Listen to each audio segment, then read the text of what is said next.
Oke, assalamualaikum warahmatullahi wabarakatuh. Semangat pagi anak-anakku ya.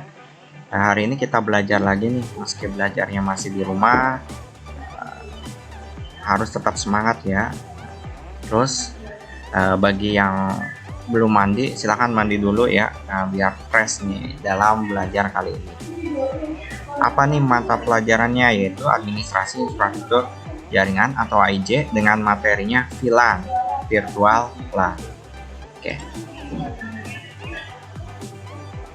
Apa nih indikator pencapaiannya yang akan kita pelajari? Yang pertama, kita harus bisa menjelaskan konsep VLAN.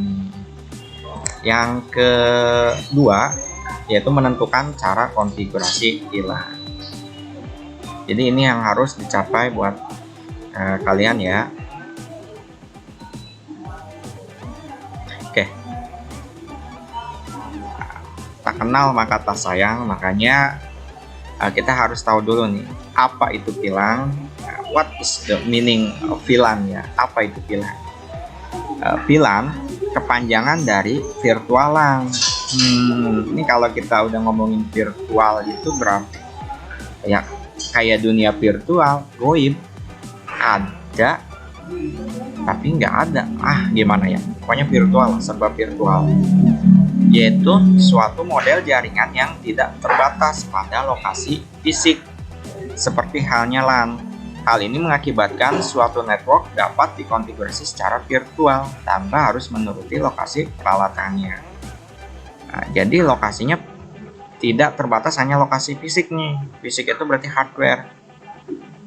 Jadi dia bebas nih. Jadi dia itu virtual.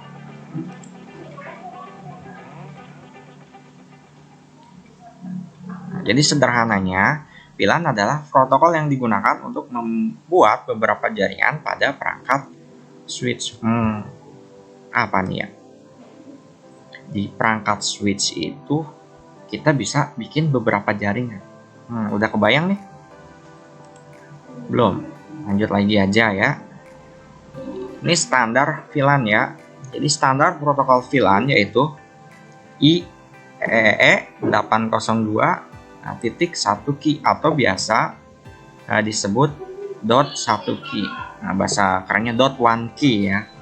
Jadi kalau kamu membeli perangkat-perangkat, di belakangnya atau di kardusnya ada standar yang ini IEEE 802.1 key atau .1 key, berarti itu sudah pasti mendukung VLAN. Ini penting nih ya. VLAN hanya ada pada manageable switch, jadi switch yang bisa dikonfigurasi. Jadi jangan mencari VLAN di switch yang biasa aja ya. Jadi nggak bakal ada VLAN atau tidak bakal bisa menggunakan VLAN. Terus pertanyaannya, apakah VLAN ada pada router juga? Ya, VLAN bisa juga dikonfigurasi pada router atau perangkat yang sudah mendukung layer 3. Tapi tidak semua router ya, karena ada router yang cuma bisa membuat DHCP server saja dan IP filter saja.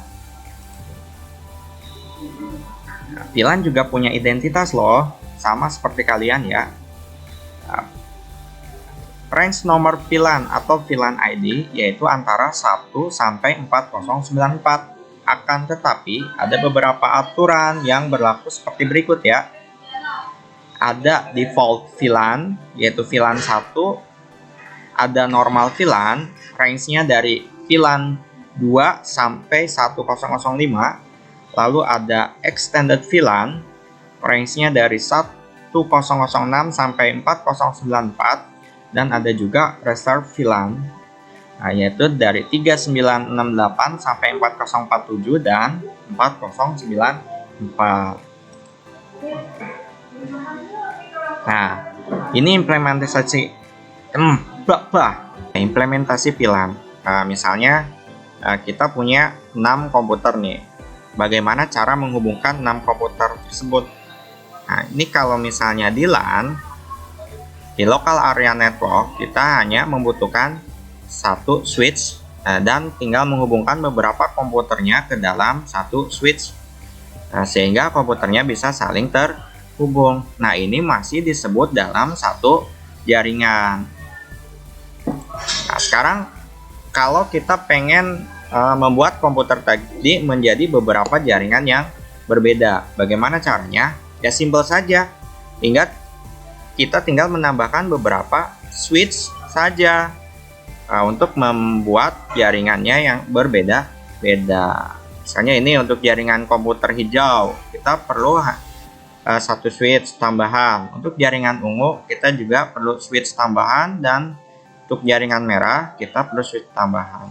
Nah, ini masih jaringan apa? Nah, ini masih belum disebut VLAN. Nah, ini masih local area network, jadi masih terbatas pada fisik. Terus permasalahannya kalau kita pengen nambah jaringan lagi yang berbeda bagaimana? Ya, simple, berarti kita hanya perlu menambahkan switch lagi. Misalnya di sini ada komputer oranye, komputer hitam, dan sebagainya. Nah, ini berarti masih ada kelemahan, yaitu kita perlu membeli switch tambahan lagi. Nah, sekarang kalau VLAN bagaimana?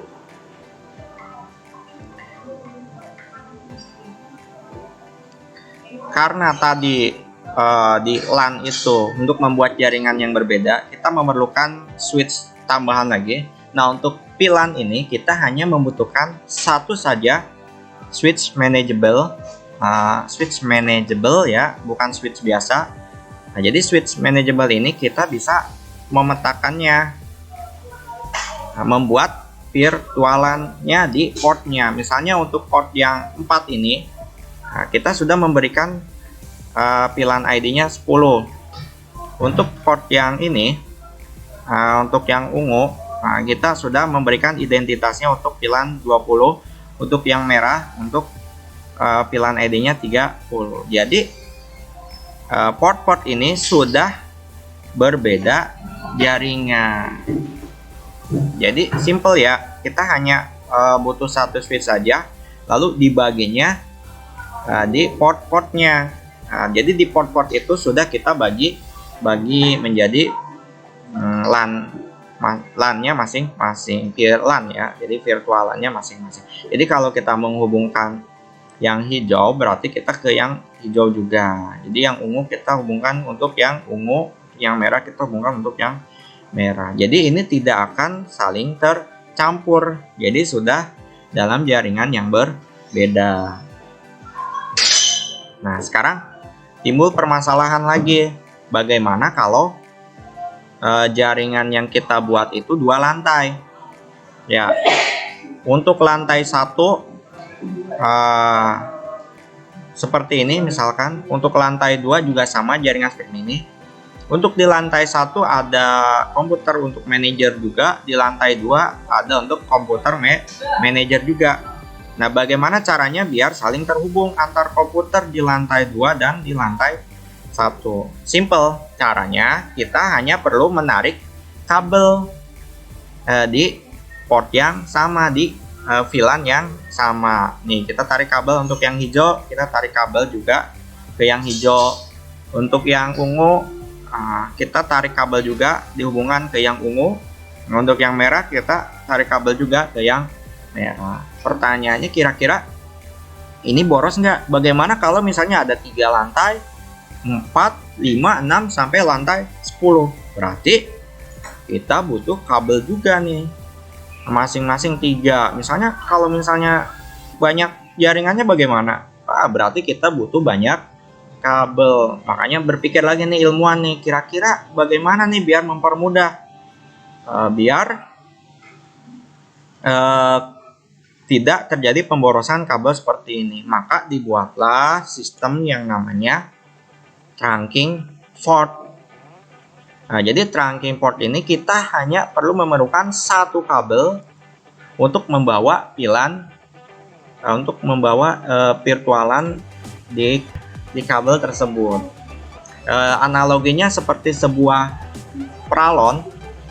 Ya, kalau yang ini peralonnya ibaratnya peralon besar. Di dalam peralon besar ini ada peralon-peralon kecil untuk saluran yang berbeda. Jadi ibaratnya yang kabel ini itu membawa kabel-kabel kecil lainnya, cuman bukan secara fisik, tapi ingat secara virtual. Jadi dengan adanya trunking port ini kita lebih hemat kabel. Nah, kira-kira bisa dimengerti nggak? Nah, kalau misalnya nggak ngerti, silahkan tanya saja di kolom komentar ya. Nah, jadi kesimpulannya, kira-kira VLAN itu sangat berguna nggak? Berguna banget. Ya, VLAN digunakan untuk membuat beberapa jaringan tanpa dibatasi dengan lokasi fisik. Nah, ingat lagi, VLAN hanya ada pada perangkat switch manageable switch ya, jadi tidak ada pada switch yang biasa. Oke, mudah-mudahan penjelasan singkat ini bisa dimengerti ya. Jika yang ada yang ingin ditanyakan, silahkan tulis saja di komentar ya. Mudah-mudahan nanti bisa dijawab atau kita diskusikan saja. Nah, ini ada latihannya atau tugas. Nah, carilah informasi tentang VLAN pada sumber-sumber lainnya. Nah, lalu yang kedua, buatlah video penjelasannya kurang lebih 5 menit saja. Buatlah videonya semenarik mungkin ya. Jadi tidak terbatas, silahkan berkreasi sesuai dengan imajinasinya sendiri. Lalu ingat di-upload ke channel YouTube kalian masing-masing. Ini sekarang kalau di zamannya sekarang nih, kalian harus bisa bikin channel YouTube ya. Nah, tapi jangan lupa dikasih hashtagnya di kolom deskripsi, yaitu ini ya hashtagnya AIJ VLAN SMK HS Agung.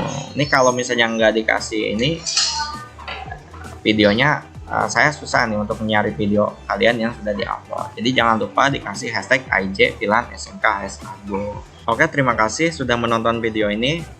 Kurang lebihnya mohon maaf. Jangan lupa mandi ya. Assalamualaikum warahmatullahi wabarakatuh.